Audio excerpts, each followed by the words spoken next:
အားလုံးပဲမင်္ဂလာပါခင်ဗျာဒီနေ့မှာတော့စัจ java လာကြီးရဲ့အစနဲ့လူသားတို့ရဲ့စိတ်နေသဘောထားတွေကိုဆရာတော်ဒေါက်တာနန္ဒမာလာဘီဝင်တရဲ့ဟောကြားချက်အတိုင်းနားလည်သဘောပေါက်နိုင်စေဖို့တင်ဆက်ပေးလိုက်ပါတယ်ဓမ္မမိတ်ဆွေသူတော်စင်အပေါင်းအတွက်တရားရည်အေးတိုက်ကျွေးမဲ့ channel လေးဖြစ်လို့နောက်လည်းအမြဲကြည့်ရှုနိုင်ဖို့ဘေးကခေါင်းလောင်းလေးကိုနှိပ်ပေးထားကြပါရန်မေတ္တာရက်ခံအပ်ပါတယ်ခင်ဗျာတရားတော်ကိုစိတ်အေးချမ်းစွာနဲ့ဆက်လက်နိုင်ယူကြပါခင်ဗျာကပ္ပဥကာလလူသားများဤစိတ်နေသဘောထားများမြတ်စွာဘုရားဟောထားတဲ့တိကနိကေမအခိညာတုတ်ဆိုအခိညာရဲ့အဓိပ္ပာယ်ကအခဆိုတာအစပထမညာဆိုတာသိဖို့ကပ္ပဥအကြောင်းသိကောင်းစရာဒီလိုဆိုလို့တယ်ပေါ့ကပ္ပဥကျမ်းလို့လည်းပြောလို့ရတယ်ခရစ်ယာန်တွေမှာလည်းကပ္ပဥကျမ်းဆိုတာရှိတာပဲသူတို့မှာလည်းနော်ဒါကပုရဝဒနဲ့ပတ်သက်တဲ့ကပ္ပဥကျမ်းဒါကြောင့်မို့အခိညာကို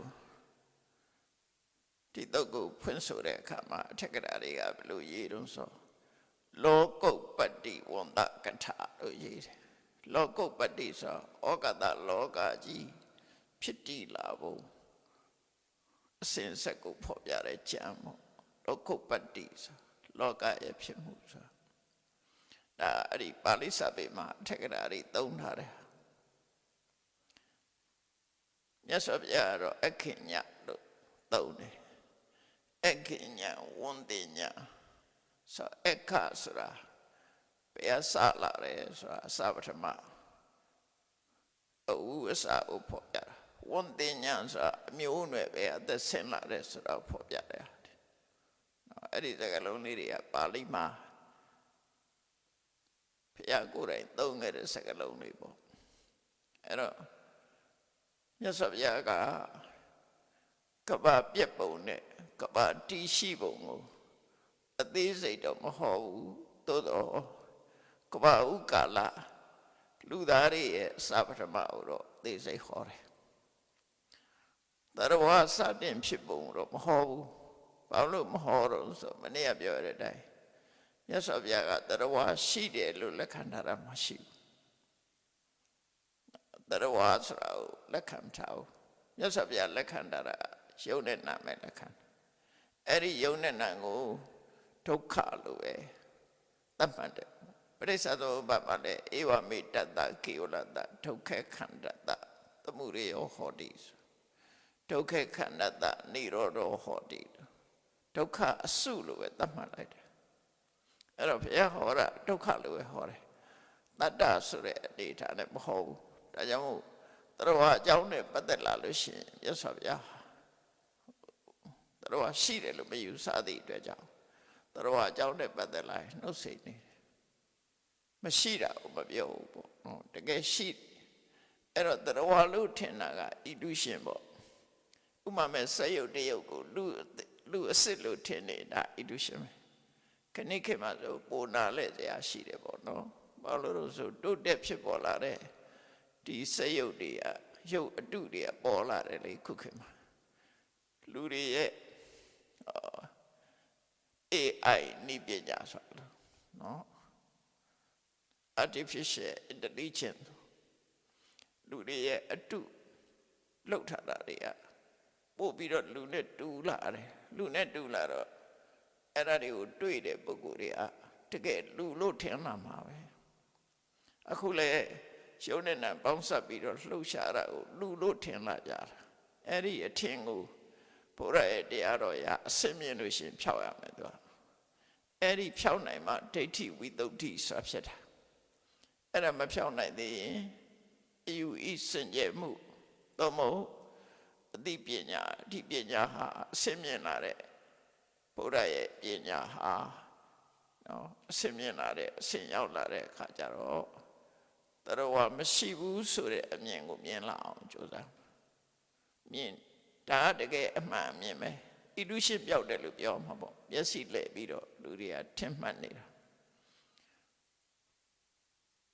ညမောင်မိုက်တဲ့အချိန်မှာကြောက်တတ်တဲ့လူတယောက်ကသင်္ကုတ်တို့ကြီးကိုမြင်တဲ့အခါမှာသူကကြောက်တဲ့စိတ်ပေါ်တော့တစေတရေကြီးတို့ တုတ်ကြီးထိုင်နေတယ်လို့ဆိုရင်သူကြောက်စိတ်တွေပိုများလာတာအဲ့ဒါအလင်းအားနဲ့ဓမိနဲ့ဖြစ်စီထိုးပြီးတော့ကြည့်လိုက်တော့နော်သင်္ကုတ်ကြီးဆိုတာသိတာနဲ့ကြောက်တာမရှိတော့တဆေလို့ထင်မှကြောက်တာသူကြောက်တတ်တဲ့အရာလို့ထင်မှကြောက်တာအဲ့ဒါလိုပဲအထင်အမြင်က၆လှတတ်တယ်ပေါ့အထင်အမြင်ကလူကိုလည်းဆွဲလန်းစေတတ်တယ်ဆွဲလန်းစေတတ်တယ်လှပတဲ့အရာဝတ္ထုတွေကလူရဲ့စိတ်ကိုဆွဲဆောင်ကြောက်မဲ့ဖွယ်အရာတွေကလူရဲ့စိတ်ကိုခြောက်လန့်တတ်တယ်ဒါသဘာဝပဲနော်အဲ့ဒါတွေကိုပျောက်အောင်လုပ်ထားပဲအမှန်တော့ဗုဒ္ဓရဲ့နိစ္စနကအဲ့တော့အခင်ညလို့ဆိုတဲ့ကဘာဥကာလကဘာကြီးဟာ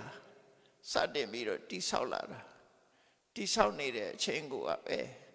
ရှစ်ပိုင်းမဟုတ်ဘူးလပိုင်းမဟုတ်ဘူးနှစ်ပိုင်းတော့မဟုတ်ဘူးတာမန်နှစ်မဟုတ်ဘူးနှစ်သိမ့်ချီကြတဲ့မရေမတွက်နိုင်တော့ကြာတဲ့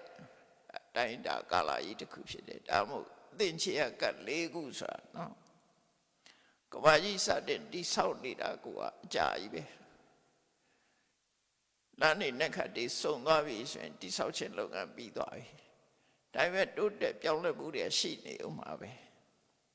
အဲ့တော့ကဘာကြီးစတင်တာကိုတနေ့ကပြောရတဲ့အတိုင်း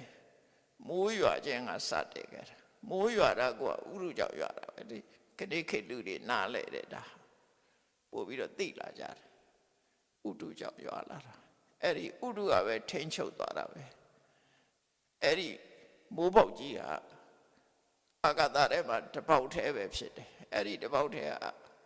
အောက်ကလည်းလေတူကြီးကခံထားတယ်ဘေးကလည်းလေတွေပတ်ရနေတယ်အပေါ်ကလည်းလေရဲ့ဖိအားရှိတယ်ဆိုတော့ကြာဘက်ပေါ်မှာတီးနေတဲ့ရေပေါက်ကြီးလိုပဲဘာနဲ့တူတော့ဆိုဖန်လုံးကြီးလိုပေါ့နော်ခုကဘာလုံးလို့ဖန်လုံးကြီးပဲဖြစ်မှာရှေ့ကအဲ့လိုအလုံးကြီးအဲ့ဒါကနေပြီးတဖြည်းဖြည်းကြာလာတဲ့အခါအပေါ်ချောတင်လာတယ်နွားနှုတ်ချက်တဲ့အခါမှာနှုတ်ကနအပေါ်ကနေမလိုင်းတက်လာတယ်လို့ပဲဥရုယတိရဲ့ပြောင်းလဲမှုကြောင့်ရှေးပြင်းအပေါ်ကနေပြီးတော့မလိုင်းတက်တယ်လို့အစီအနှစ်တွေကပေါ်လာတယ်ဒါတကယ်လောကမှာဖြစ်နိုင်တဲ့အရာတွေလေဖြစ်နေတာကိုတမန်အပြင်တွေ့နိုင်တယ်အဲ့ဒီမြေစီမြေလွှာတွေပေါ်လာတဲ့ချိန်မှာဆိုလို့ရှိရင်လူလောကကြီးကပြန်ပြီးတိဆောက်တဲ့အပိုင်းမှာလူသားတွေရဲ့အစဟာဟိုဒုတိယဇံပုံကနေပြီးတော့ပြမတွေကသက်တမ်းစီလို့သေဆုံးလာပြီးတော့ဒီမှာလာဖြစ်ကြတာလာဖြစ်တော့ကဘာဥလူသားတယောက်ဟာပြမကလာဖြစ်တယ်ဆိုပေမဲ့ပြမသေပြီးမှဖြစ်တာပြမကြီးတွေဆင်းလာတာမဟုတ်ဘူးနော်ပြမကသေဆုံးပြီးတော့ဒီမှာတတဝမွေးဖွားတာပေါ့ပြန်နေမွေးဖွားခြင်းပေါ့အဲ့လိုမွေးဖွားလာပြီးတော့အဲ့တော့မြတ်စွာဘုရားကတတဝအစကိုတော့မပြောဘူးလူသားတွေရဲ့အစကိုပြောတယ်လူသားတွေအစမှာပြမကြီးတဲ့တက်တန်းစီလို့လူပြည်လူလောကမှာအမေမရှိအဖွေမရှိအကြောင်းတရားအကြောင်းပွားကနေပေါ်လာတဲ့ဥပပတ္တိပတိတရီဒါကြောင့်မို့ကဘာဥလူသားတွေကဥပပပတိတရီနေတယ်လို့ပြောတာလူသားတွေမွေးဖွားနိုင်တာနီလန်၄သွယ်ရှိတယ်နီလန်၄သွယ်နဲ့မွေးဖွားတယ်နီလန်၄သွယ်ဆိုတာဥကမွေးဖွားတာရှိတယ်သားအိမ်ကမွေးဖွားတာရှိတယ်တန်တေတစဆိုပြီးတော့အစိုးဓာတ်ကိုမှီပြီးတော့ဖြစ်လာတာရှိတယ်ဩပပတ္တိကဆိုပွားကနေပေါ်လာတာရှိတယ်အဲ့ဒါကိုယောနိ၄မျိုးလို့ခေါ်တယ်ဘုရားကျမ်းစာတွေမှာအဲ့တော့လူသားတွေဟာဒီအကြောင်းလေးမျိုးနဲ့မွေးဖွားနိုင်တယ်တဲ့မွေးဖွားဖို့မွေးဖွားနည်းမိခင်ရဲ့ဝမ်းကမွေးတာကိုဆလပူဇာလို့ခေါ်တယ်သားအိမ်ထဲမှာတိဆောက်ပြီးတော့စတင်ပြီးတော့ဖြစ်လာတာဆလပူဇာအဲ့ဒါကတစ်ခုနောက်တစ်ခုကတော့ဥကမွေးတယ်ဆိုတာတော့ကြက်တိငှက်တိလို့ပဲပထမဥ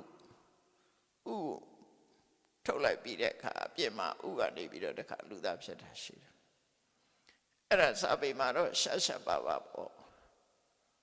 ကွန်တဒိဋ္ဌမထေဆိုတာသူကကိ ကိနေရဥကနေပြီးတော့လူသားဖြစ်လာတယ်ဆိုတော့မှတ်တမ်းလေးတော့ရှိတယ်ဒါအန္တဇလူသားပေါ့ဆလပုဇာလူသားကတော့ခဏိခေတ်မှာမွေးနေတဲ့ထုံးစံအတိုင်းပဲအဲ့ဒါပုံများတယ်အန္တဇလူသားဆိုတာအဲ့ဒီကိနေရဥကနေပြီးတော့မွေးတာရှိတယ်ပေါ့နောက်တစ်ခုကတော့တန်တိရဇလူသားတွေကတော့ဗုဒ္ဓခေတ်ကစိဉ္စမနဝိကာတို့နောက်ပြီးတော့ရှေ့ပိုင်းကပထုမတိဝီတို့နောက်ပိုင်းမှာဆိုလို့ရှိရင်အမ္ဘပါဠိတို့နောက်ပောက္ခရတတိပုံနာတို့အဲ့ဒါတွေကတန်တိရဇတွေသူတို့ကြာဘူးတယ်ပါလူဖြစ်လာကြတာသူတို့ကြာဘူးတွေကနေပြီးတော့လူဖြစ်လာကြတာအဲ့တော့တန်တိရဇနဲ့ဥပပါတိကဘာထူးတော့ဆိုရင်တန်တိရဇကလည်းဖြစ်ကြတဲ့ကသူကကိုရင်ကပြည့်ပြည့်စုံစုံနဲ့တခါတည်းဖြစ်တယ်နော်ဆလာပုဇာနဲ့အန္တဇသားအိမ်လူစားနဲ့ဥကမွေတဲ့လူသားတွေကြတော့သူကအစင်းစင်တိုးတက်ပြောင်းလဲလာတာ embryology စင်းစင်တိုးတက်ပြောင်းလဲတန်သေးရဇဆိုတာကြတော့မဟုတ်ဘူးအင်္ဂခြေလက်အပြည့်စုံသေးသေးလေးအပြည့်စုံတခါတည်းဖြစ်တယ်ပြီးတဲ့အခါမှာတဖြည်းဖြည်းကြီးထွားလာတာသူကဖြည်းကြီးထွားလာတာဩပပတိကကြတော့တဖြည်းဖြည်းကြီးတာမဟုတ်ဘူးတကယ်မွေးဖွားလာတဲ့အချိန်မှာရှိသင့်ရှိလိုက်တဲ့အရွယ်စိုက်တိုင်းပေါ်လာတာသူကတခါတည်းတဖြည်းဖြည်းကြီးလာတာမဟုတ်အဲ့လိုကွဲပြားခြားနားမှုတွေရှိတယ်နော်အဲတန်တေရဇတွေကတေးသေးလေးပြည့်စုံအင်္ဂါခြေလက်ပြည့်စုံကနေတဖြည်းဖြည်းကြီးထွားလာတာဩပပတိကကြတော့ဘွားကနေပေါ်လာတာရှိသင့်ရှိလိုက်တဲ့အရွယ်ကိုတခါတည်းဖြစ်လာတယ်တော့အဲ့ဒီလိုလူသားတွေဟာမွေးဖွားဖို့မွေးဖွားနေ၄မျိုးနဲ့မွေးနိုင်တယ်တဲ့ဒါကိုကပ္ပဥကာလလူသားဟာဩပပတိကလို့ဆိုတာအဲ့ဒါကြောင့်ပြမကသိလာပြီးတဲ့နောက်မှာလူပြည်လူလောကမှာဘယ်တတဝါမှမရှိသေးတဲ့အချိန်ဒီလူပြည်တိမဲ့ဩဃတလောကမှာတတဝါတွေမရှိသေးတဲ့အချိန်မှာလူသားတွေအရင်ဆုံးရောက်လာတယ်လို့ပြောနိုင်တယ်ပေါ့နော်တခြားတတဝါတွေအကြောင်းတော့မြတ်စွာဘုရားမဟောဘူးဒီထဲမှာဟောမထားဘူးအဲ့တော့အဲ့ဒီခေတ္တကလူသားတွေဟာဘလောက်သူတို့ရဲ့ဘဝဟာဘလောက်အဆင့်မြင့်တယ်လဲဆိုရင်သူတို့ရဲ့ကိုယ်ကာယဟာမနှောမရတယ်ဟုတ်တယ်ပေါ့ထုတ်လုပ်တဲ့လူမရှိဘူးစိတ်နဲ့ပဲထုတ်လုပ်ထားတဲ့အရာပေါ့နော်ကိုယ်ဘဝစိတ်နဲ့ပဲထုတ်လုပ်ထားတာပိဋိပက္ခရှင်းတဲ့ဆိုတဲ့စိတ်ထဲမှာပျော်ရွှင်ချမ်းမြေ့နေတာဟာသူတို့အစာပဲစိတ်ညစ်တယ်လို့မရှိဘူးတယံဘပါကိုယ်ခန္ဓာကိုယ်အထွက်တဲ့အယောင်လင်းနေနဲ့နေကြတယ်အန္တလိခစရာကောင်းကင်မှာသွားလာနေထိုင်ကြတယ်နေထိုင်စရာမြေကြီးပေါ်မှာနေတာမဟုတ်ဘူးကောင်းကင်မှာပဲနေတယ်သူပဋ္ဌာယိနောအမတန်လှပတင်တဲ့ကြက်တည်ရှိတဲ့ရုပ်တွေနဲ့စိရန်ဒီကမ္မဒနာဒိဋ္ဌတိနှစ်ပေါင်းများစွာအကြာကြီးနေကြတာအဲ့တော့ကဘာဥလူသားအမတန်မှအစမြင့်တယ်ကောင်းကင်ပြန်တယ်ကောင်းကင်မှာနေတယ်ကိုရောင်ကိုဝါတွေရှိတယ်လှတယ်ဒါကဘာဥကလူသားတွေရဲ့အချိန်အဲ့ဒီကဘာဥကလာအချိန်တွေမှာဆိုလို့ရှိရင်အဲ့ဒီအချိန်မှာအမှောင်ဆိုတာမရှိဘူးလောကကြီးတစ်ခုလုံးလင်းချင်းနေတာပဲဘာကြောင့်လို့ဆိုရင်တရားရရဲ့ကိုရောင်ကလည်းလင်းနေတာပဲနေရလာတွေမရှိဘူးတဲ့နက္ခတ္တယမရှိဘူးကောင်းကင်မှာနော်နက္ခတ္တယနေလမရှိသည့်အတွက်ကြောင့်နေညခွဲခြားတာမရှိဘူးတဲ့လတို့ဥဒုတို့နှစ်တို့ခွဲခြားတာမရှိဘူးတဲ့အမျိုးသမအမျိုးသားအမျိုးသမီးဖိုမခွဲခြားတာမရှိဘူးတဲ့အလုံးကတပုံစံနဲ့မွေးထားတယ်တရားရည်ကြီးပဲအကုန်နော်တတ္တလို့ပဲခေါ်တယ်အဲ့ဒီအချိန်မှာနှစ်ပေါင်းများစွာအဲ့လောက်နေလာပြီးတဲ့အချိန်မှာဘာဖြစ်လာတော့ဆိုကဘာကြီးရဲ့ပြောင်းလဲမှုကြောင့်ခုနရေပြင်ကအပေါ်ကျော်တင်ပြီးတော့ရတ္တပထဝီဆိုတာပေါ်လာတယ်ပေါ့အစီတက်ပြောမှာပေါ့ မြေကြီးကနေအစီတက်လာအပေါ်ရမှာအစီတက်မလိုက်နေတက်လာတယ်အဲ့ဒီမလိုက်နေကကြည့်ရတာအစင်းရောင်ကလည်းလှပတယ်အစင်းရောင်ကြည့်လို့ရှိရင်လည်းပဲအလွန်လှတယ်ဘာနဲ့တူတော့ဆိုထောပတ်အစင်းဆိုဝါနုနုလေးဖြစ်မှာပေါ့နော်အဲ့ဒီမြေကြီးတက်လာတယ်ဟာအယောင်ကထောပတ်အယောင်နေအနံ့ကလည်းပဲမှု့ကြိုင်နေတယ်နော်အနံ့ကလည်းမှု့ကြိုင်နေတယ်အရသာကတော့ပြားရည်လို့ချိုးနေတယ်လို့ပြောတာအဲ့ဒီရတပထဝီပေါ်လာတဲ့အခါလူတွေရဲ့စိတ်နေသဘောထားတွေကပြောလာတယ်ငကိုတော့ကပီတိနဲ့ပဲနေတာအစားစားဖို့မရှိဘူးသူတို့ဘာမှမစားဘူးဒီတိုင်းနဲ့ပဲဘဝမှာကျင့်တတ်နေတာနဲ့အသက်ရှင်နေကြတယ်အဲ့ဒီရတပထဝီမြင်တဲ့အခါကျတော့အဲ့ဒီမှာစူးစမ်းခြင်းနဲ့တတော်အဲ့ဒါကိုလောလစာတိကလို့ခေါ်တယ်နေရာကစူးစမ်းခြင်းတဲ့ပုဂ္ဂိုလ်တယောက်ပေါ့နော်လောလစာတိကအငြိမ့်မနေတတ်တဲ့လူပေါ့အငြိမ့်မနေတတ်တဲ့တတော်တယောက်ကဟာအယောင်လေးကလည်းလှလိုက်တာအနံ့လေးကလည်းမွေးနေတာပဲနော်အရသာဘယ်လိုများနေမလဲဆိုအရသာရှာကမှသိတာလေလှတယ်တို့အနံ့တို့ဆိုတာမျက်စိဒီလှတယ်ဆိုတာမျက်စိကကြည့်လို့ရတယ်အနံ့ကောင်းတယ်ဆိုတာလည်းနှာခေါင်းကတရင်ပို့မယ်အရသာကြတော့သူကရှာကမှပြောနိုင်တာအဲ့ဒါနဲ့သူကစူးစမ်းညင်တော့လက်ချောင်းလေးနဲ့အသားလေးကော်ပြီးတော့ရှာပေါ်တင်ကြည့်လိုက်တယ်ချိုးတယ်ချိုးလိုက်တော့ဘာဖြစ်တော့အစားစားဆိုလူတွေလည်းတူတူပဲလေခဏခေတ်လူတွေလည်းတူတူပဲမစားဘူးတဲ့အစားစားကြည့်လိုက်ပထမမြည်ကြည့်တယ်ပေါ့နည်းနည်းမြည်ကြည့်တော့ကြိုက်သွားတယ်သူလည်းအဲ့တိုင်းပဲဒါကြိုက်သွားတယ်သူကြိုက်သွားခြင်းဒီတဏှာတက်ရောက်လာခြင်းပဲဖြစ်တယ်အဲ့တော့သူတို့ရဲ့စိတ်နဲ့သဘောထားတွေကြည့်ပြောင်းလာတာကိုကြည့်နော်ငကိုတော့ကအစာအာဟာရစားတာမဟုတ်သည့်အတွက်ကြောင့်အစာနဲ့ပတ်သက်တဲ့ရတတဏှာဆိုတာမရှိဘူးအခုအဲ့ဒီလူကကောက်ပြီးတော့ရက်လိုက်တဲ့အခါပါချိုမြမြလေးဆိုတော့သူကသဘောကျတော့ကြိုက်တယ်နှစ်သက်တယ်တွေ့တာလေဆိုတဲ့တဏှာပေါ်လာတယ်အဲ့တော့သူ့နမူနာကိုလိုက်ပြီးတော့ချက်တဲ့လူတွေကလည်းပဲသူရက်တယ်လို့ရက်ချီကြတယ်ခိုးလူကလာရက်ချီဒီလူကလာရက်ချီရက်တဲ့လူတွေကလည်းကြိုက်တယ်ဒါသဘောကျအဲ့တော့တယောက်တည်းမဟုတ်ဘူးလူတိုင်းဟာကြိုက်တယ်နှစ်သက်တယ်တွေ့တာလေဆိုတဲ့တဏှာတွေကရင်ထဲရောက်လာတယ်အဲ့ဒါဆွေးဖို့အကြောင်းတစ်ခုပဲနော်ဒီလောက်ကလေးနဲ့ခဏခေတ်တော့ဘာမှမဖြစ်ဘူးလို့ပြောနိုင်တယ်အဲ့ဒီခေတ်ကလူတွေကအဲ့လောက်ကိုကြီးမားတဲ့သဘောထားပဲနော်ဘာနဲ့ဥပမာတူတုံးဆိုလို့ရှိရင်ဒီအမုံအမွှားလေးဆိုတော့အမုံမွှားလေးတစ်ခုကလက်ဖွားထဲမှာထက်ပုတ်မယ်ဆိုရင်ဘာမှမဖြစ်ဘူးနော်ဘာမှမဖြစ်နိုင်ဘူးဒါပေမဲ့အဲ့ဒီလက်ဖွားထဲထက်ပုတ်လို့ဘာမှမဖြစ်တဲ့အမုံလေးကိုမျက်စိထဲထည့်လိုက်ရင်မျက်စိကခုလို့ဖြစ်သွားအဲ့ဒီဥပမာအတိုင်းပဲနော်လက်ဖွားမှာဘာမှမဖြစ်ဘူးဒါပေမဲ့ဒီကနေ့ခေတ်မှာဒီတဏှာလောက်ကတော့ဘာမှမဖြစ်ဘူးသို့တော့သိတန့်ရှင်းစင်ကြနေတဲ့အချိန်မှာအမဲဆက်ကလေးကတစ်ဆက်ဆိုတစ်ဆက်မှသိတာသွားတယ်သူတို့ကအဲ့ဒီရတပထဝီကိုကြိုက်နေတဲ့တဏှာလေးပေါ်လာခြင်းဟာသူတို့ရဲ့စိတ်တွေသဘောထားပြောင်းလဲသွားခြင်းပဲဖြစ်တယ်အဲ့ဒီတဏှာကိုသူတို့ကဒီလောဘဆိုတာဘဝတစ်ခုရတိုင်းလည်းဒီလောဘစားတာပဲလေ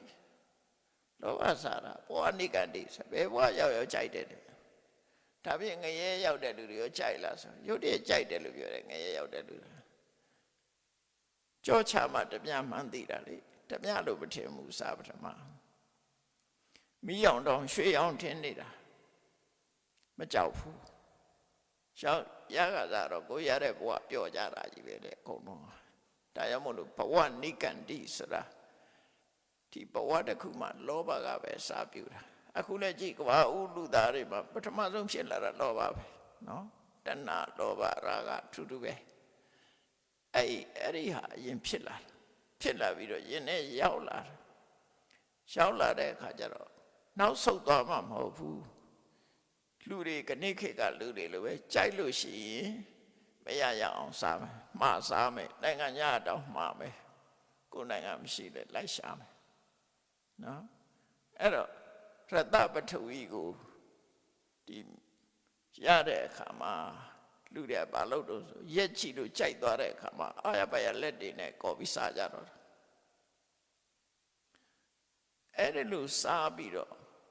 နော်လက်နဲ့ကော်ပြီးတော့စားတဲ့အဆင့်ရောက်လာတဲ့အခါကျအစာတွေစားပါများလာတဲ့အခါကျတော့တဏှာတိုးတဲ့တိုးလာတော့ကိုယ်ရောက်ကိုယ်ဝါတွေကမတောက်ပါတော့နော်ဖန်တုံးကြီးမှာချင်းကြီးတွေတက်လာတယ်လို့ပဲသူကတယံပါပါကိုယ်တိုင်ကိုယ်ဝါဆိုတာတွေပျောက်သွားတယ်တဲ့နောက်တစ်ခါကိုယ်ရောက်ကိုယ်ဝါပျောက်သွားတဲ့အခါကျတော့မှအမှောင်ကြီးတွေမှာမနေတတ်တော့သူတို့ရဲ့ကံအားလျော်စွာနေပေါ်လာတယ်နေကွယ်သွားတဲ့အခါသူတို့ရဲ့ဆန္ဒအရာလာပေါ်လာတယ်ဟောနေတွေလာတွေအဲ့လိုပေါ်တယ်အဲ့လိုပေါ်ပြီးတော့နက္ခတ်တွေတာယာတွေကောင်းကင်မှာပြည့်ပြည့်စုံစုံအကုန်လုံးဖြစ်လာတယ်လာတွေလာဝက်တွေဥဒုတွေနှစ်တွေအဲ့ဒါတွေအကုန်ပေါ်လာပြီးတော့လောကကြီးတစ်ခုကပြန်ပြီးစတင်တဲ့အဆင့်ရောက်သွားတယ်ဒါလည်းဟိုပြောရတာမြန်နာနှစ်ပေါင်းများစွာကြာမှပြောင်းလဲလာတာနော်အဲ့ဒီမြေစီတို့မြေဩဇာတို့ဆိုတာခဏထီအောင်ကဘာမြေကြီးထဲမှာရှိနေပုံရတယ်ဘာဖြစ်လို့တော့ဆိုဝေရင်းစာပြည်မြတ်စွာဘုရားဝါဆိုတဲ့အချိန်မှာမိုးခေါင်ကြီးရှာပြီးတော့အငတ်ပေးကြီးစိုက်တယ်စိုက်တဲ့ပြကောက်ပင်နေရအကုန်လုံးရိုးရမယ်ဖြစ်သွားတယ်ရှေးခေတ်ကတော့ဆက်သွယ်ရေးမကောင်းတော့တနေ့နဲ့တနေ့ကူလို့မရဘူးဝေးကြီးတွေအဲ့တော့ဝေရင်းစာထေသမှာအစာကမို့ခေါင်းမာလူတွေတေးကြချေကြအဲ့ဒီအချိန်မှာဘုန်းကြီးတွေကဘယ်လိုလုပ်ဆွန့်ခံလို့ရမလဲမြတ်စွာဘုရားနဲ့တန်ခါ900ကဝိရိယမှာရှိနေတယ်အဲ့ဆွန့်ခံလို့လည်းမရနိုင်တော့မရနိုင်တော့အဲ့ဒါဟိုးခင်ကမြေမြောက်ဖက်ဒေသကနေပြီးတော့မြင်းတွေကိုမွေးပြီးဒီဘက်မြင်းကုံတွေလာတာရှိတယ်အဲ့ဒီမြင်းကုံတွေကမြင်း900စားဖို့ဆိုပြီးတော့ခြုံတွေကိုပြုတ်ထားပြီးတော့အဲ့မြင်းစာအဖြစ်ယူလာတဲ့ခြုံတွေရှဟန်တွေကအဲ့ဒီမြင်းဝိုင်းခေါ်တာပေါ့လေရောင်းမဲ့မြင်းတွေနဲ့စခန်းချတာတဲ့နေရာသွားပြီးတော့ဆွမ်းခံကြတော့အဲ့ခြုံလေးတွေပေးတယ်မြင်းစာခြုံတွေကိုလောင်းထည့်ပေးလိုက်တယ်လှူကြတယ်သူတို့ကတရားရှိတဲ့လူဆိုတော့အဲ့လိုလှူပြီးတော့တဝါတွင်လုံးအဲ့ဒီမြင်းစာခြုံမဲ့စားကြတယ်ရနေအဲ့ဒီအချိန်မှာရှင်မောကလန်ကစဉ်းစားတယ်ဆွမ်းခံလို့လည်းမရဘူးအစားအစာမတမရှာပါတယ်ဝါတွင်ကာလကြီးဆိုတော့ခီးသွားဖို့လည်းခက်တယ်3 နာရီတောင်နေရမှာအဲ့တော့ဒီကိုယ်တော်တွေဆင်းရဲတာမကြည့်နိုင်တော့ဖျားစီသွားတယ်သူစိတ်ကူကပါတော့သူကတကူရှင်ဆိုတကူနဲ့ပဲစဉ်းစားရှင်ပြတဲ့အခုကအစားအသောက်တွေခဲရနေတယ်တဲ့ရှာနေရဆုံးခံစားလို့လည်းမလွယ်ဘူးတဲ့အဲ့တော့ဒီကဘာမြေကြီးအောင်မှာမြေဩဇာမြေစီမြေလွှာမြေဩဇာတွေရှိနေပါတယ်တဲ့နော်အခုဒီအချိုးတက်တွေကဘာဥက္ကလာမှာပေါ်တဲ့ရတပထဝီတွေအောက်မှာရှိနေသေးတယ်အဲ့ဒါတွေကိုတပြီးတော့ထုတ်ပြီးတော့ကိုတော်တွေကိုကျွေးကျင်တယ်ပေါ့အဲ့ဒါတွေသူဆန္ဒအဲ့လိုကျွေးကျင်တယ်ဆိုမြတ်စွာဘုရားမင်းဘယ်လိုထုတ်ပါတော့ဆိုအခုလက်ရှိမြေကြီးပေါ်မှာရှိတဲ့တရားတွေကိုအဲ့ဒီလိုကဘာမြေကြီးတစ်ခုလက်ဖွာတစ်ခုပေါ်မှာဘယ်လက်ပေါ်မှာအဲ့ဒီမြေကြီးဖန်ဆင်းပြီးတော့ဒီတရားတွေကိုအဲ့ဒီကိုခဏရွှေ့ထားပြီးတော့ညာဘက်လက်နဲ့မြေကြီးကိုပြောင်းပြန်လှန်လိုက်မယ်ဆိုရင်အောက်ခြေမှာအဲ့ဒီမြေဩဇာတွေရှိတယ်ပေါ့အဲ့ဒါတွေယူပြီးကျွေးပဲဆိုအဲ့ဒါမဆိုးစာနာရိတ်ခါအတွက်တော့ဒါဖူးလုံတော့မယ်နော်မြေကြီးအောင်မှရှိနေသေးတယ်ကမ္ဘာစာနာရိတ်ခါအဖွဲ့ကိုတရင်ပေးထားမြေစီတွေရှိနေသေးတယ်ဆိုတာသိချရတယ်ပေါ့မြေစီမြေဩဇာတွေရှိနေတယ်အဲ့လိုလုပ်မဲ့ဆိုတော့မြတ်စွာဘုရားကမလုပ်ချင်ပါနဲ့မောက်ကလန်တဲ့လူတွေဟာတောင်းကြလို့ရှိရင်ဟိုအယူစားတွေတွဲမှာကောမှလိမ့်မယ်မလုပ်ပါနဲ့ဘာဖြစ်လို့တော့ဆိုတော့မြတ်စွာဘုရားရှင်မောက်ကလန်တို့တကူရှိတဲ့ပုဂ္ဂိုလ်တွေ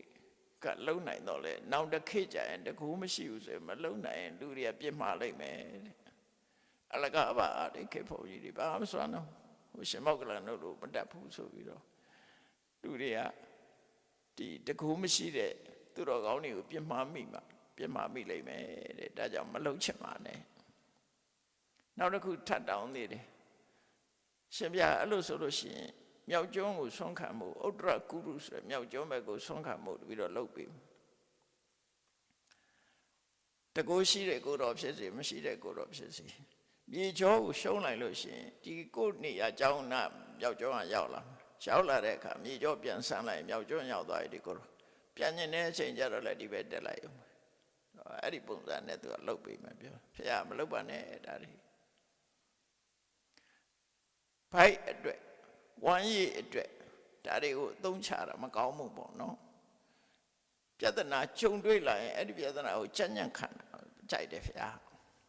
ဖြစ်ပေါ်လာတဲ့ပြဿနာခါစီခံဆိုလိုတာဘလောက်ခဏရှိတယ်လူတွေမှာသူတို့ကောင်းတယ်အဲ့ဒါတွေကိုကြည့်မယ်ဆိုရင်ဒီကဘာဦးကမြေစီတွေအဲ့ဒီမှာရှိနေသေးတယ်လို့ဆိုနိုင်တယ်ပေါ့နော်အဲ့ဒီမှာဒီမြေစီကိုစားပြီးတော့တရားတွေဟာနှစ်ပေါင်းအကြာကြီးမြေစီဆိုတာစားပြီးတော့လူတွေအကြာကြီးနေခဲ့ကြတယ်ဘယ်လောက်ထိအောင်ကြာလာတော့ဆိုခုနနေတွေလာတွေပေါ်လို့ကဘာကြီးတိဆောက်ပြီးတဲ့အချိန်မှာသူတို့ဒါတွေပဲစားနေကြတယ်သူတို့ကိုယ်ရောက်နေရလဲပျောက်သွားပြီသို့တော့ဒီသူတို့ရဲ့အစာဟာရတပထဝီဆိုတဲ့မြေစီမြေကိုစားပြီးတော့နေတော့တဖြည်းဖြည်းအဲ့ဒါတွေစားရပါများတဲ့အခါကြတော့တဲ့သူတို့ရဲ့ခန္ဓာကိုယ်ကနည်းနည်းအရင်တော့လေနုနုညံ့ညံ့ကလေးကနည်းနည်းကြမ်းလာတယ်နော်ခန္ဓာကိုယ်ကြမ်းလာတဲ့အခါကျတော့အယောင်စင်းနေတယ်ပြောင်းလာတယ်နည်းနည်းအရင်တော့လို့တောက်ပမနေတော့ဘူးကိုရောက်ကိုယ်ရီတောက်ပနေတာမဟုတ်တော့ဘူးစာကြံနေစာသည့်အတွက်ကြောင့်တို့ဖြစ်လာတယ်အဲ့တော့ဘာဖြစ်လာတော့ဆိုလှသူနဲ့မလှသူကွဲလာတဲ့အချိန်မှာစပြီးတော့လှသူမလှသူကွဲလာတယ်ကွဲလာတာသူကသူကွဲရုံနဲ့မဟုတ်ဘူးလှတဲ့လူကနော်မလှတဲ့လူတွေကိုအထင်သေးတာတွေဖြစ်လာတယ်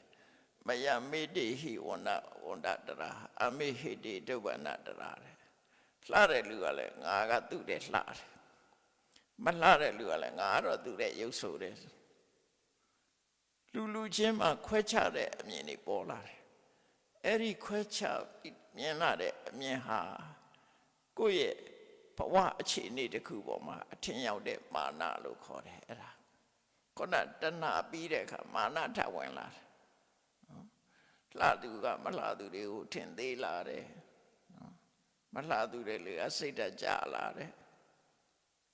ပုံမှန်မဟုတ်တော့အစင်တန်းချင်းအဲ့လိုပြောင်းလဲမှုတွေဖြစ်လာတယ်အဲ့ဒီမှာစာပေရပါဆိုတော့ဆိုဝဏတိမာနပစ္စယပူလှတယ်လို့အထင်ရောက်လို့မာနတိမာနစာတိကမနရတက်တာလူတွေကကိုအထင်နေချီကြည့်လာတယ်ငါလှတယ်သူတွေလှတယ်အထင်ကြည့်လာတဲ့အခါကျတော့ခုနကနှစ်ပေါင်းများစွာစားလာတဲ့မြေစီမြေလွာတွေကကုန်ခန်းသွားတယ်ပျောက်ကွယ်သွားပြန်အစားတစ်ခုပျောက်သွားပြန်ပြီအဲ့ဒါမာနကြောင့်ပျောက်တာနော်မာနကြောင့်ပျောက်သွားတာခုနကိုရောင်ကိုဟာပျောက်တာတော့တဏှာကြောင့်ပျောက်သွားတာအခုမာနကြောင့်မို့လို့ပျောက်သွားပြီပျောက်သွားတဲ့အခါကျတော့လူတွေဟာစုံစည်းပြီးတော့ညှိတွားကြတယ်တဲ့ဟောရတံအော်အရသာရှိလိုက်တာဒီအရသာရှိတာလေးအခုမတွေ့ရတော့ဘူးပျောက်သွားပြီအောက်မေ့လိုက်တာဆိုညှိလိုက်ရတယ်ရတ္တပထဝီကိုမျောပြီးတော့တန်တာနေချတယ်ညှိငွေ့ကြတယ်ဒါကြောင့်မို့လို့ခုခေတ်လူတွေလည်းအရသာရှိလေးတွေ့လိုက်လို့ရှိရင်ဟောရတံကောင်းလိုက်တာအရသာရှိလိုက်တာကောင်းလိုက်တာရတာရှိလိုက်တာဆိုတာပြန်ပြီးတော့လွမ်းတာတဲ့စကားကိုဆိုကြတယ်ခုကလူကြီးတွေလည်းပြောကြတယ်လေဒုငယ်တော့ကတော့တဲ့ဘာသာရတာရှိတယ်ပေါ့ အခုမြတ်ပါစားလိုက်မှရတာမရှိဘူးပေါ့တို့ငယ်တော့စီးသည်ဆိုတော့ချိုမချိုမင်္ဂလာသည်ဆိုတော့ကောင်းမှကောင်းအခုခေတ်မင်္ဂလာသည်တွေမကောင်းပါဘူးလို့ပြောနော်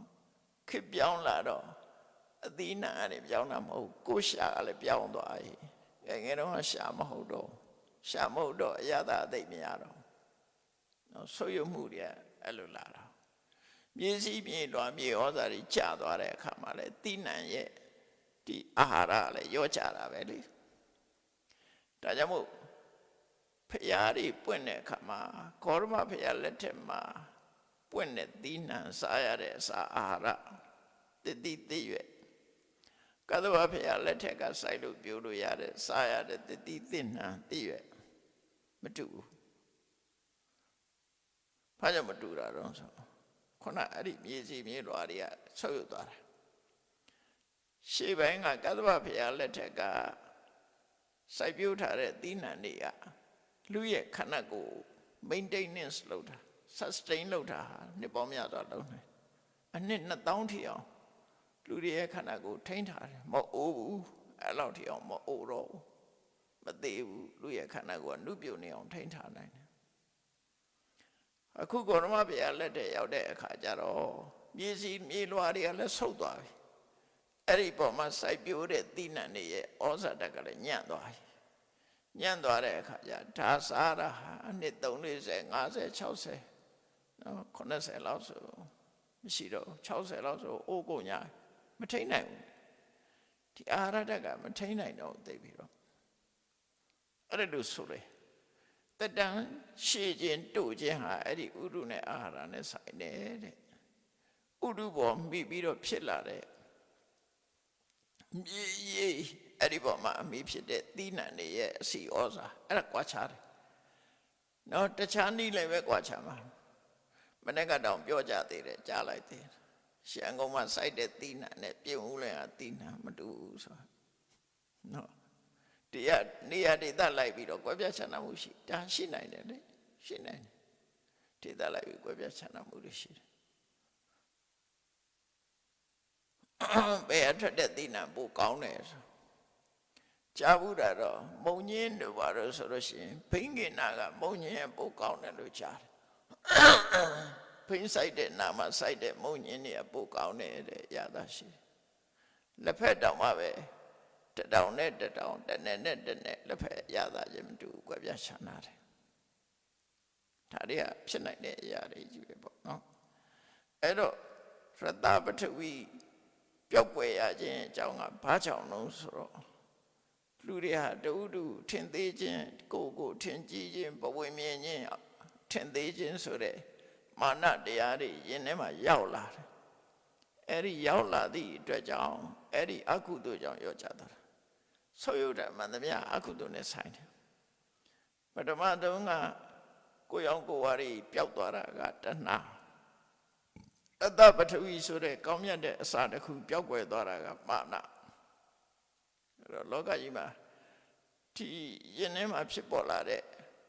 ဒီကိလေသာပေါ့နော်ကိလေသာဆိုတဲ့ဒီအကုသိုလ်စိတ်တွေအကုသိုလ်စိတ်ဆန္ဒတွေကြောင့်မို့လို့ကိုယ်ပါကြီးကပြောက်ဆုပ်ယုပ်ပြလာတာပဲဖြစ်တယ်အဲ့ဒါကိုတန်ဝေကယူကိုမြတ်စွာဘုရားဟောတာနောက်ဟုတ်ပြီ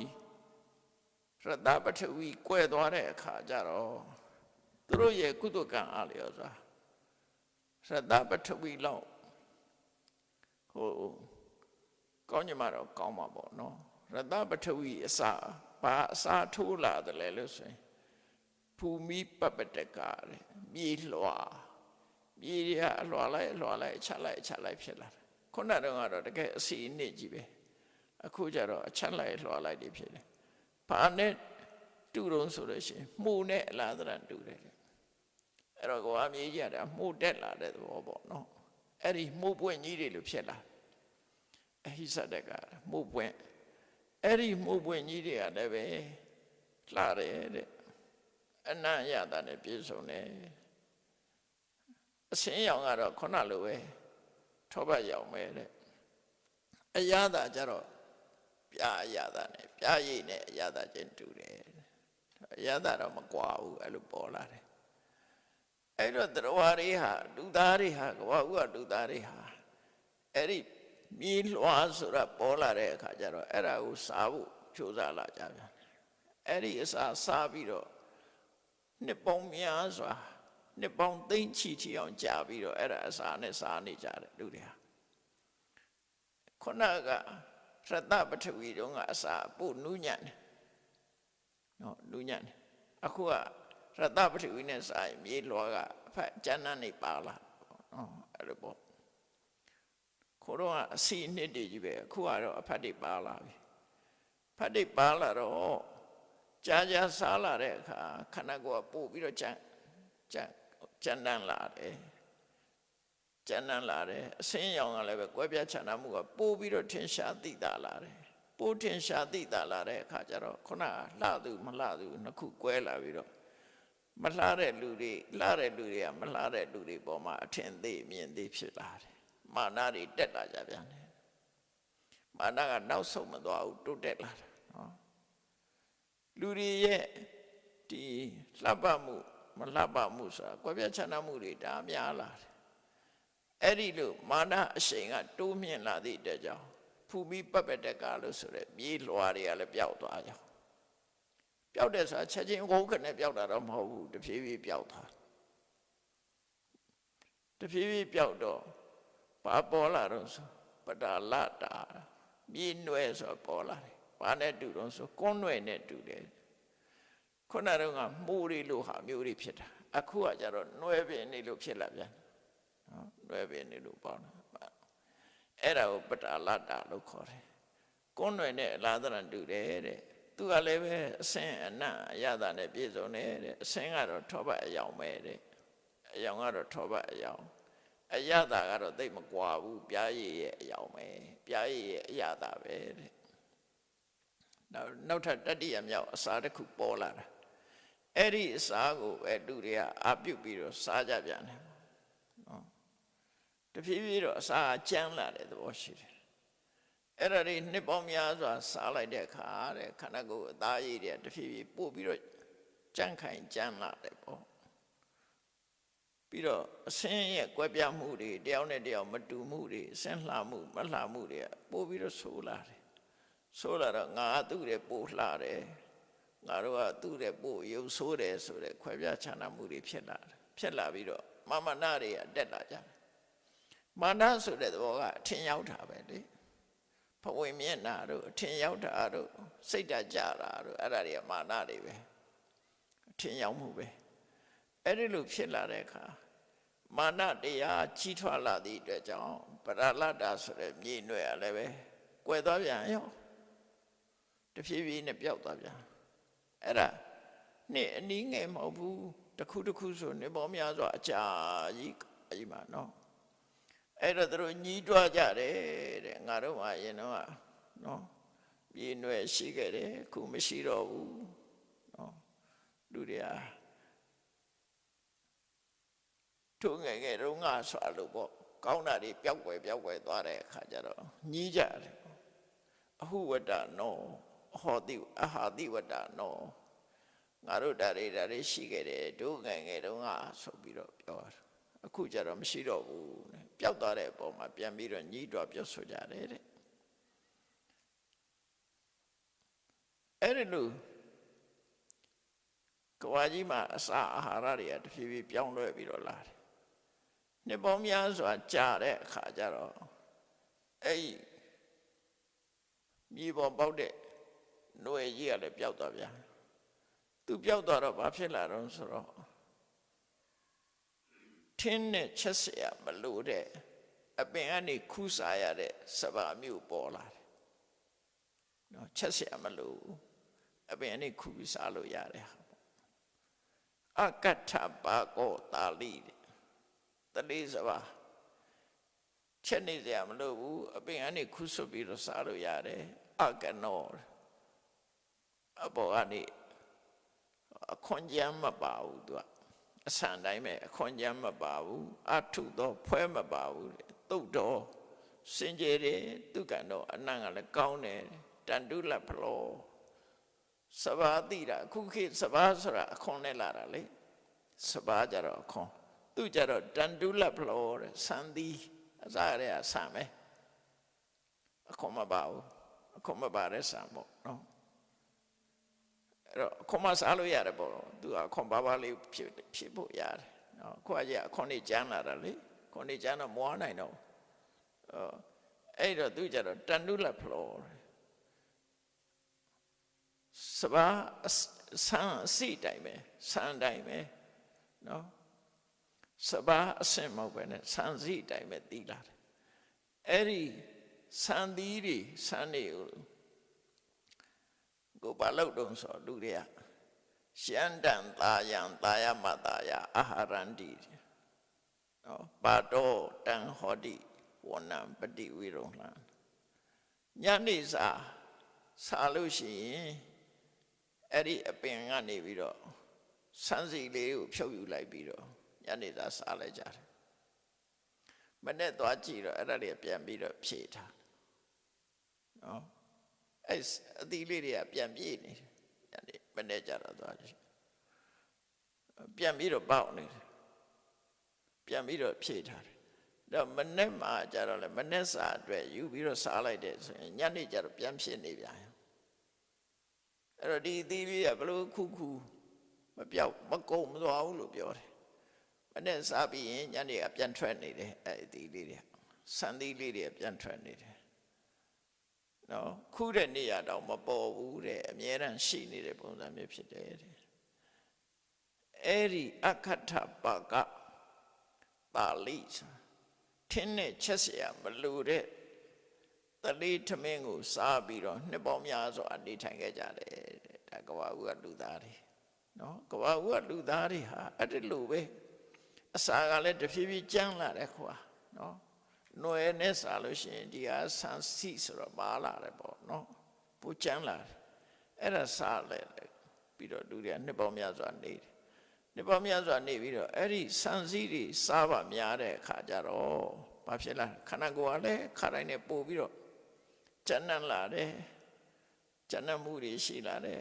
အဆင်းရောင်ကွက်ပြားမှုတွေကလည်းကွက်ပြားလာတယ်ဆိုပြီးတော့အဲ့ဒီမှာဘာထူးလာတော့ဆိုဖို့မကွက်ပြားလာတာပေါ်လာတယ်အဲ့ဒီအချိန်မှာပေါ်တာနော်အဲ့ဒီဆန်းစားရအနေစပြီးတော့ပေါ်လာတယ်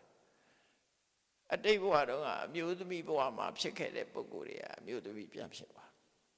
မျိုးသမီးပုံစံဖြစ်လာတယ်အမျိုးသားဖြစ်မဲ့ပုဂ္ဂိုလ်ကအမျိုးသားရဲ့အမှတ်သားတွေပြန်ပေါ်လာတယ်တော့အဲ့ဒီကနေစပြီးတော့သူတွေဟာဆက်ဆံမှုတွေဖြစ်လာတဲ့တဏှာလောဘတွေကများလာကြတယ်များလာတဲ့အခါကျတော့ပေါင်းသင်းဆက်ဆံမှုတွေအဲ့ဒီအချိန်မှာဖြစ်ကုန်ကြဒါအကုသိုလ်တွေတိုးတက်လာတာရော့မသွားဘူးလို့ဆိုလို့တယ်ခုနမာနအပြင်မှာအခုတဏှာကာမဂုဏ်ဒါတွေကဒါများလာပြီးတော့လူတွေကအဲ့ဒီတော့ဆက်ဆံမှုတွေကဖြစ်လာတဲ့အခါကျတော့အင်ကြီးရကြီးပေါ်လာကြတယ်မကြိုက်တဲ့လူတွေကအဲ့လိုဆက်ဆံပေါင်းတဲ့မှုတွေကိုမကြိုက်တဲ့လူတွေကခဲနဲ့ပြစ်ကြတယ်နော်မြေမှုန့်နဲ့ပြစ်ကြတယ်အဲ့လိုလုပ်တယ်နွားချေးကြောင်နဲ့ပြစ်ကြတယ်လို့ဒီလိုဆိုတယ်အဲ့တော့နွားချေးကြောင်ရှိတယ်ဆိုတော့နွားတွေကပဲရောက်နေတယ်မသိဘူးဒီလိုနွားချေးကြောင်နဲ့ကောက်ပြစ်တယ်လို့ပါနွားတွေလည်းရှိပုံရတယ်ကြည်ရတယ်အဲ့ဒါတွေကိုတော့အသေးစိတ်မပြောဘူးနော်ဘာဖြစ်လို့လူတွေဟာဒီလိုတယောက်တယောက်လုံးကြသလဲဆိုပြီးတော့အဲ့မှာသူတို့နွားချေကြောက်တွေနဲ့ပြေးကြပြီးတော့အဲ့ဒီကနေစားပြီးတော့အကာအကွယ်ဖြစ်ဖို့အိမ်ဆောက်တာပေါ်လာခဲ့တယ်ဒါအက္ခညတုတ်မှာနော်ညမပြန်နေရှိတယ်ဖတ်ကြည့်ကြလို့ရှင်အက္ခညတုတ်ဆိုတာကိုဖတ်ကြည့်အက္ခညတုတ်ကဘာဦးကလူသားတွေဆိုလိုတဲ့အဓိပ္ပာယ်ကတော့လူလောကကြီးကအဲ့ဒီလိုတဖြည်းဖြည်းပြောင်းလဲလာခဲ့တာအဲ့ဒီပြောင်းလဲလာတဲ့အချိန်မှာဘာကြောင့်တဖြည်းတိုးတက်တာမဟုတ်ဘူးတဖြည်းဖြည်းဆုပ်ယုပ်သွားတာအကောင်းဆုံးကနေပြီးတဖြည်းရော့ကျလာတာဘာကြောင့်လဲဆိုခုနပြောတဲ့စိတ်နေသဘောထားတွေကြောင့်ပဲမကောင်းတဲ့စိတ်ဓာတ်တွေဝင်လာလို့အဲ့ဒါလိုဖြစ်လာတယ်အဲ့တော့အဲ့ဒီမှာရင်ရပ်သလားဆိုမရပ်ဘူးလူတွေကနော်အဲ့တော့လူတွေကပထမဆုံးကဆိုလို့ရှိရင်အိမ်တွေဘာတွေဆောက်တူနဲ့တူဆက်ဆံမှုတွေဖြစ်လာတယ် အဲ့ဒီမှာဘာပေါ်လာတော့ဆိုရှင်းတော့ကတော့အစာစားပြီးစားခြင်းပြီးဆိုတော့မှခုနက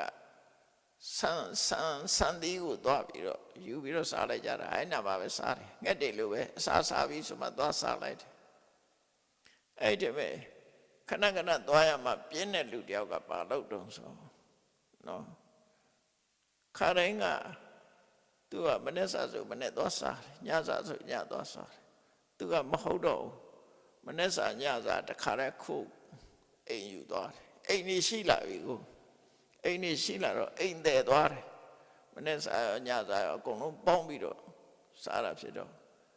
ကျန်တဲ့လူတွေကသူ့ခေါ်ကြတယ်ပေါ့ထမင်းစားချိန်ကြရင်သွားကြဆိုသွားစားကြအောင်ဆိုငါသွားစရာမလိုငါမနေ့စားညစားတခါလှုပ်ထားတယ်အဲ့ဒါသူ့နီးကိုတော့ကြပြီးတော့သူ့နောက်လိုက်လှုပ်ကြတဲ့အခါကျတော့တခါတည်းနဲ့နှစ်ရက်စာလှုပ်လာကြတယ်ကျန်တဲ့လူကလည်းနှစ်ရက်စာငါလည်းနှစ်ရက်စာနှစ်ချိန်စာပေါ့လေမနေ့စာညစာတခါတည်းယူထားလိုက်တယ်အဲ့ဒီလူတွေမနေ့စာညစာပေါင်းပြီးတော့သူ့သိမ့်ဆဲမှုတွေ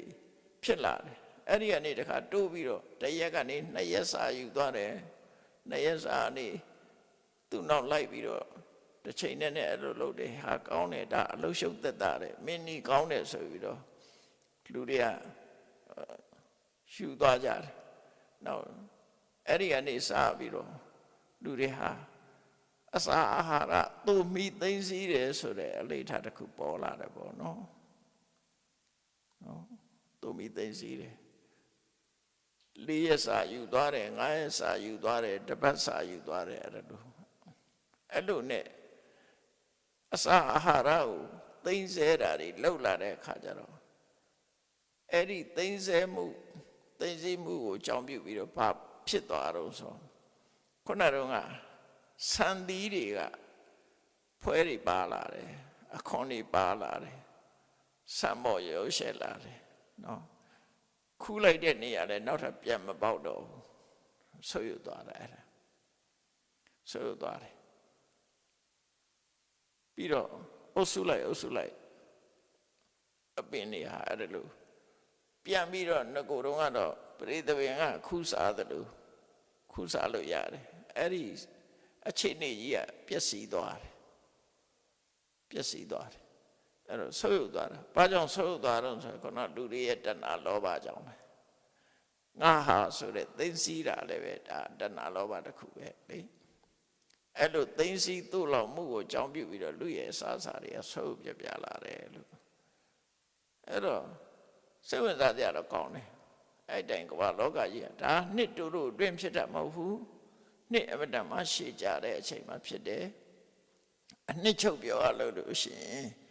လူတွေရဲ့စိတ်နေသဘောထားတွေဟာတဖြည်းဖြည်းမကောင်းတဲ့စိတ်ကနော်ကိုအခွင့်အရေးလိုချင်တဲ့စိတ်တွေတို့သူများတဲ့အသာစီးရချင်တဲ့စိတ်တွေတို့သူများကိုထင်သေးတဲ့စိတ်တွေတို့အဲ့ဒါတွေကလွှမ်းမိုးလာတဲ့အခါကျတော့သူတို့ရဲ့ဒီအခက်ခဲတွေကပို့များလာတယ်ဆိုးပြက်မှုတွေနဲ့ကျုံလာတယ်လို့သူတို့ဆိုတယ်အဲ့တော့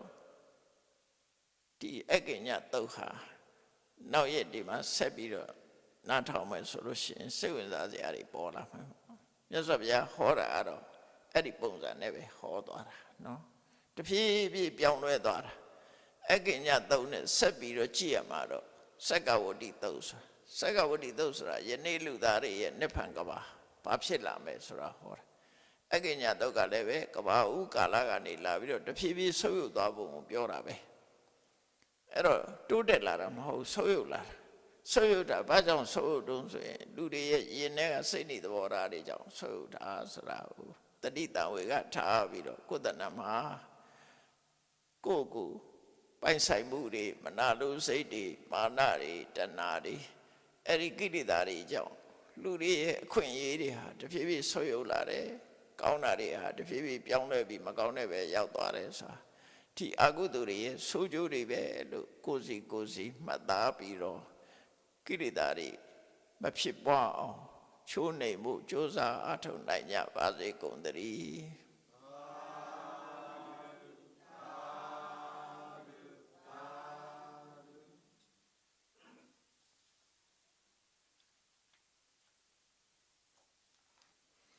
ချီးဆက်ချအောင်အရှင်ဖေယဖေယတပည့်တော်တို့သည်ဓမ္မအတိညာရရှိမှသာလျှင်နိဗ္ဗာန်ချမ်းသာကိုရမောပြုနိုင်ပါသောကြောင့်ဓမ္မအတိညာ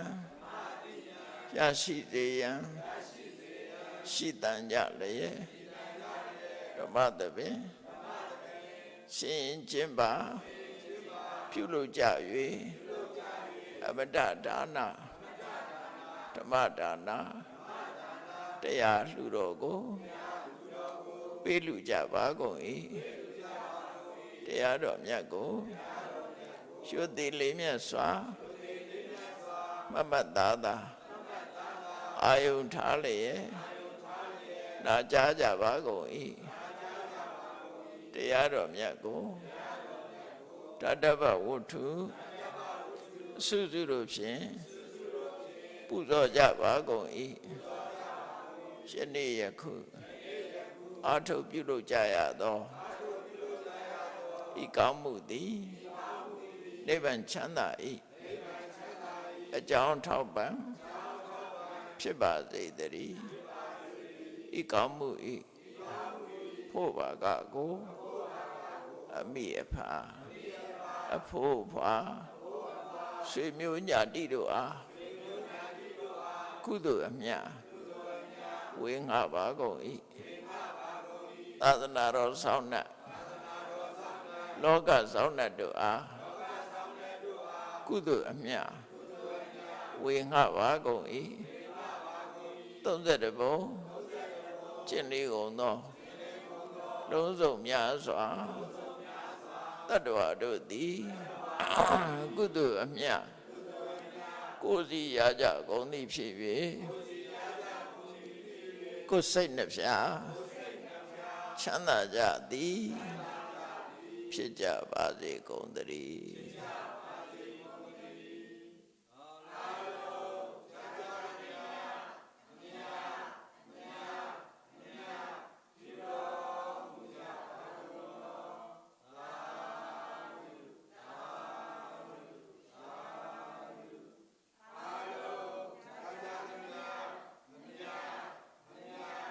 ဆရာတော်ဒေါက်တာနန္ဒမာလာဘိဝန္တဟောကြားတော်မူတဲ့ဒီကဘာဥကာလလူသားများဤစိတ်နေသဘောထားများတရားတော်ကိုနာယူမှတ်သားပေးကြတဲ့အတွက်အထူးပဲကျေးဇူးတင်ရှိပါတယ်ခင်ဗျာဒီတရားတော်ကနေတဆင့်အသိဉာဏ်ပညာတွေတိုးပွားပြီးစိတ်နှလုံးအေးချမ်းကြပါစေခင်ဗျာ